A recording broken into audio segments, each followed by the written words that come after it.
Hi everyone. അമിതമായിട്ടുള്ള പെട്ടെന്നുണ്ടാവുന്ന ക്ഷീണം അകറ്റാൻ വേണ്ടി എന്തെല്ലാം കാര്യങ്ങൾ ഫോളോ ചെയ്യണമെന്ന് നോക്കാം.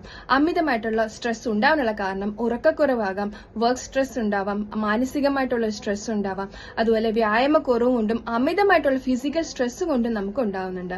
സോ നമുക്ക് പെട്ടെന്നൊരു ക്ഷീണം ഉണ്ടാകുമ്പോൾ ഒരു കാര്യത്തിലും കോൺസെൻട്രേറ്റ് ചെയ്യാൻ പറ്റത്തില്ല, ഭയങ്കര ലേസിനെസ്, എപ്പോഴും ഉറക്കം വരിക. സോ ഇങ്ങനത്തെ സിറ്റുവേഷൻ അവോയ്ഡ് ചെയ്യാൻ വേണ്ടി പ്രധാനമായും നമ്മൾ ബ്രേക്ക്ഫാസ്റ്റ് സ്കിപ്പ് ചെയ്യാതിരിക്കുക. അതുപോലെ തന്നെ ഡീഹൈഡ്രേഷൻ മൂലം ഉണ്ടാകുന്ന സ്ട്രെസ് ആണെങ്കിൽ ഒരു ഗ്ലാസ് വെള്ളം കുടിക്കുന്നത് നമ്മുടെ എനർജി ലെവൽ കീപ്പ് ചെയ്യാൻ സഹായിക്കുന്നു. കൂടാതെ നമുക്ക് മാനസികമായിട്ടുള്ള സ്ട്രെസ്സും ആണെങ്കിൽ നമുക്ക് ബ്രീത്തിങ് എക്സസൈസ് നമ്മൾ ചെയ്യുന്നത് ഈ പറഞ്ഞ പോലെ സ്ട്രെസ് ലെവൽ കുറയ്ക്കാൻ സഹായിക്കുന്നു.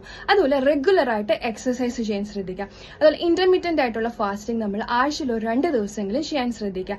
അതുപോലെ ഭയങ്കര ക്ഷീണം വരുന്ന സമയത്ത് മഗ്നീഷ്യം കണ്ടന്റ് അടങ്ങിയിട്ടുള്ള അവക്കാഡോ കഴിക്കുന്നത് നല്ലതാണ്. അതുപോലെ ബദാം പോലുള്ള നട്ട്സ് കഴിക്കുന്നത് നല്ലതാണ്. പൊട്ടാസ്യം കണ്ടന്റ് അടങ്ങിയിട്ടുള്ള കരിക്ക് കഴിക്കുക.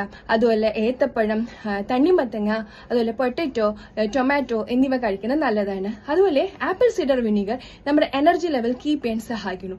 അതിനായിട്ട് നമുക്ക് 1 teaspoon apple cider vinegar 1 glass വെള്ളത്തിൽ ആഴ്ചയിൽ 1-2 തവണ കഴിക്കുന്നത് എന്തുകൊണ്ട് നല്ലതാണ്. സോ ഈ ഒരു ഇൻഫർമേഷൻ എല്ലാവർക്കും ഷെയർ ചെയ്യുക. Thank you.